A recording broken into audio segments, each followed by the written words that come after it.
Avira Women's Day special offer 50% off on IUI IVF valid till 8th March. నమస్తే welcome to Suman TV Nalgonda. నేను మీ ప్రేమ్. ఈ రోజు ఒక interesting topic తో మీ ముందుకు వచ్చాను. దాదాపు అంటే ఈ రోజు టెక్నాలజీ పెరిగిన తర్వాత ఏ రోజు వర్షాలు వస్తాయి, ఎప్పుడు ఎండలు ఎక్కువ వస్తాయి అనే అంశాలు ఇప్పుడు వాతావరణ శాఖ అధికారులు వెల్లడిస్తున్నారు. కానీ ఇవన్నీ ఈ టెక్నాలజీస్ ఇవన్నీ లేనప్పుడు రైతులు ఎప్పుడు వర్షాలు వస్తాయి ఏ విధంగా కనుక్కునేవారంటే మనం ఇప్పుడు ప్రస్తుతం మోదుగుపు చెట్టు దగ్గర ఉన్నాం. ఈ చెట్టు చూస్తే నిజంగా కొంత 40 ఏళ్ల పైబడి వయసున్న వారికి ఈ చెట్టును చూడంగానే ప్రాణం లేచి వస్తుంది. ఎందుకంటే హోలీ పండుగ వస్తుంది అంటే ఈ పండుగ ఈ చెట్టుతోటే ఈ చెట్టు పూలు తెంచుకునే వారు రంగులు తయారు చేసుకునేవారు. నిజంగా కూడా ఇప్పుడు వచ్చే కెమికల్స్ తో కూడిన ఈ రంగుల కంటే ఈ మోదుగు పూల రంగు ఎంతో చిక్కగా, ఎంతో orange colour, yellow colour mix అయ్యి ఒక కలర్ వస్తుంది. సో ఇది పూసుకోవడం వల్ల హోలీ పండుగ కాదు, ఇతర సందర్భాల్లో కూడా ఇది అంటినా గానీ ఎలాంటి సమస్య ఉండదు. ఇంకా ఇది కొంత ఆయుర్వేద గుణాలు కలిగిన చెట్టు కావడం తోటి నిజంగా ఇది ప్రజలకు అదే విధంగా ఎంతో ఉపయోగపడుతుంది. వాస్తవంగా మోదుగు పూల చెట్టుకు సంబంధించి ఈ చెట్టుకు సంబంధించిన ఆకులు, పూలు, అదే విధంగా బెరడు, కట్టెలు, కాండం పూర్తిగా కూడా ఆయుర్వేద గుణాలున్న చెట్టు ఇది. దాదాపు మనం అంటే ఈ చెట్టును చూడవచ్చు. ఇది చాలా సంవత్సరాలుగా ఉన్న చెట్టు కావచ్చు, చాలా పెద్దగా ఉంది.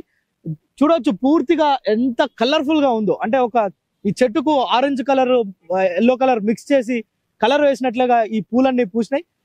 ఒకసారి మనం ఈ చెట్టుకు సంబంధించి ఆయుర్వేద గుణాలున్న ఈ చెట్టును కనుక మనం పరిశీలిస్తే దీన్ని హోలీకి వాడతారు. అదే విధంగా అంటే రైతులు ఎట్లా దీన్ని వర్షాలు వచ్చేటప్పుడు గుర్తిస్తారో మనం ఒకసారి తెలుసుకునే ప్రయత్నం అయితే చేద్దాం. ఒకసారి మనం ఇక్కడ కనుక చూస్తే ఈ చెట్టుకు సంబంధించిన పూలు ఎంత నిజంగా కూడా ఎంత అందంగా, ఎంత కలర్ఫుల్ గా ఉన్నాయి ఈ పూలు. వీటినే హోలీ పండుగ సందర్భంగా వెనకట అంటే ఇప్పటికి కూడా గ్రామాల్లో చేస్తున్నారు, కానీ పూర్వం చాలా దీన్ని ఎక్కువగా ఉపయోగించేవారు. హోలీ పండుగ ఇంకొక 5 రోజులు 3 రోజులు ఉందనగా ఆ పొలాల గట్ల పైన వెళ్ళి ఈ పూలను ఏరుకొని వచ్చి దీన్ని వివిధ రకాలుగా రంగులు తయారు చేసుకొని దీంతోనే హోలీ సంబరాలు జరుపుకునేవారు. ఇది ఎంత బ్యూటిఫుల్ గా ఉంది నిజంగా. ఇది మోదుగు పూల ఇది పువ్వు. సో ఇది మోదుగు పూలు. అదే విధంగా దీనికి సంబంధించి చెట్టుకు సంబంధించిన ఇది కాయ. ఈ కాయ కనుక చూస్తే చాలా స్మూత్ గా, అంటే వెల్వెట్ క్లాత్ ఎట్లా ఉంటుందో వెల్వెట్ క్లాత్ లాగా చాలా స్మూత్ గా ఉంది. దీన్ని అంటే ఈ కాయను బట్టే వెనకట రైతులు, అన్నదాతలు ఎవరైతే ఉన్నారో వారంతా కూడా వర్షాలు ఏ విధంగా వస్తాయో ఈ కాయలో ఉండే విత్తనం, ప్రతి కాయలో గింజలు ఉంటాయి. ఈ గింజలు ఈ కాయలో ఎక్కడ ఉన్నాయో చూసి ఆ సమయానికి వర్షాలు వచ్చేట్లుగా ఆ రైతులు ప్రిడిక్ట్ చేస్తూ వారు వ్యవసాయ పనులు చేసుకునే పరిస్థితి. అయితే నిజంగానే ఈ కాయలో ఏముంది, అసలు ఎట్లా పరిశీలిస్తారో చూద్దాం. ఈ కాయను ఓపెన్ చేస్తే ఇది జస్ట్ చిక్కుడు కాయలాగా ఉంది. ఒక అడవి చిక్కుడు లాగా వెడల్పుగా ఉంది. ఇందులో అంటే ఇప్పుడే గింజ తయారవుతుంది. ఇక్కడ చూడవచ్చు, ఇప్పుడే ఇది గింజ తయారవుతుంది. అయితే ఈ గింజ అంటే ఈ చెట్టుకు ఈ కాయకు సంబంధించిన బొడ్డు దగ్గరనే ఉంటే త్వరగా వర్షాలు వస్తాయని అర్థం. అదే విధంగా చెట్టు ఈ కాయకు సంబంధించి కాయ మధ్యలో గనక విత్తనం ఉంటే కరెక్ట్ సమయానికి వర్షాలు కురుస్తాయని రైతులు అంచనాలు వేసేవారు. అదే విధంగా ఇది ఎడ్జ్కు కనుక ఇదే ఒకటే విత్తనం, ఇది ఇటు సైడ్ ఎడ్జ్కు గనక వస్తే వర్షాలు చాలా ఆలస్యంగా పడతాయని చెప్పి రైతులు విశ్వసించేవారు, దీన్నే ఫాలో అయ్యేవారు.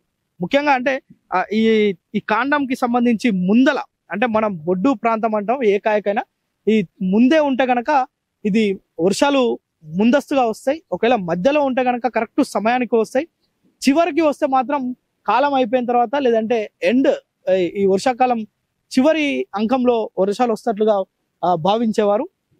సో ఇది పూర్తిగా రైతులు అంటే టెక్నాలజీ లేనప్పుడే రైతులు ఈ కాయలను చూసి, ఈ చెట్టును చూసి, ఈ చెట్టు ఆకులను, ఈ చెట్టు కాయలను చూసి ఏదైతే వర్షాలు వస్తాయని చెప్పి భావించి అప్పుడే వ్యవసాయ పనులు కూడా ప్రారంభించుకునే పరిస్థితి. అయితే ఇది ఒక్కటేనా అంశం ఈ చెట్టుకు సంబంధించి అంటే ఈ చెట్టు కూడా పూర్తిగా ఆయుర్వేద వైద్యంలో ఉపయోగించే చెట్టు. దీని ఆకులు కావచ్చు, కాయలు కావచ్చు, దీంట్లో ఉండే ఆ గింజలు కావచ్చు, ఆ పూలు కావచ్చు, వివిధ రంగులతో పాటు వివిధ రకాల ఔషధాలలో వీటిని ఉపయోగిస్తారట. అంటే మనకు పాత వాళ్ళు, అంటే మా అమ్మని కూడా అడిగితే పూర్తిగా చెప్పింది ఈ చెట్టు అంటే మేము చిన్నప్పుడు హోలీ వస్తుందంటే ఈ చెట్టు కాయలు, ఈ చెట్టు పూలు తీసుకునే రంగులు తయారు చేసుకునే వాళ్ళం. వీటిని ఈ ఆకులు కానీ ఈ ఆకులతోటి విస్తర్లు తయారు చేస్తారు గ్రామాల్లో. అదే విధంగా ఇది చాలా వెల్వెట్ క్లాత్ ఉన్నట్టుగా చాలా స్మూత్ గా దీంతో ఆడుకునేవారట. సో ఇట్లా ఒక్కటి కాదు, ఈ చెట్టు పూర్తిగా ఆయుర్వేద గుణాలు. అదే విధంగా హోలీ పండుగ వస్తుందంటే అన్ని చెట్లు ఎండిపోతుంటాయి ఈ సమయానికి, కానీ ప్రస్తుతం ఈ చెట్టు మాత్రం ఫుల్ కలర్ఫుల్ గా పూర్తిగా ఈ ఆకుతోటి కాయలతోటి నిండి ఉంది. సో ఈ చెట్టు ఇప్పుడు హోలీ సమీపిస్తుండడంతో ఈ ఆకులు దీనికి సంబంధించిన పూలు మొత్తం కోసుకెళ్లి రంగులు తయారు చేసుకుంటారు గ్రామాలలో. కానీ ఇట్లా పట్టణాల ప్రాంతాల్లో సిటీస్ లో మాత్రం హోలీ అంటే కోడిగుడ్లు కొట్టుకోవడం, లేదంటే విపరీతంగా అరే హోలీ అంటే అంత అధ్వానంగా ఆడుతున్న పరిస్థితి. విపరీతమైన కెమికల్స్ తో కూడిన రంగులు, అదే విధంగా అసలు హోలీ అంటే అర్థం మారిపోయే విధంగా హోలీ జరుపుకుంటున్న పరిస్థితి. కానీ ఒకప్పుడు మనం చూస్తే ఈ ఇట్లాంటి ఆకులు అంటే చాలా, ఇది ఒక్కటే కాదు, అనేకమైన పూలకు సంబంధించి వారు రంగులను తయారు చేసుకొని, అదేవిధంగా కొన్ని రకాల కాయలు పండ్లను తీసుకొని వాటితో ప్రకృతి సంబంధమైన రంగులను తయారు చేసుకొని హోలీ ఆడుకునేవారు. సో ఇది మొత్తానికి వెనకట ఏ విధంగా రైతులు వర్షాలు వస్తాయో గుర్తుపట్టే ఒక అద్భుతమైన టెక్నిక్. దీంతోటే వారు ప్రెడిక్ట్ కూడా చేసేది, అంటే ఫలానా అప్పుడు ఫలానా టైంకి ఫలానా సమయానికి వర్షాలు పడతాయనే ఒక అంచనాకు వచ్చి దాన్ని బట్టి వారు వ్యవసాయ పనులు చేసుకునేవారు. ఇది మోదుగు చెట్టుకు సంబంధించిన వివరాలు. కెమెరామ్యాన్ సాయితో ప్రేమ్, సుమన్ టీవీ, నల్గొండ.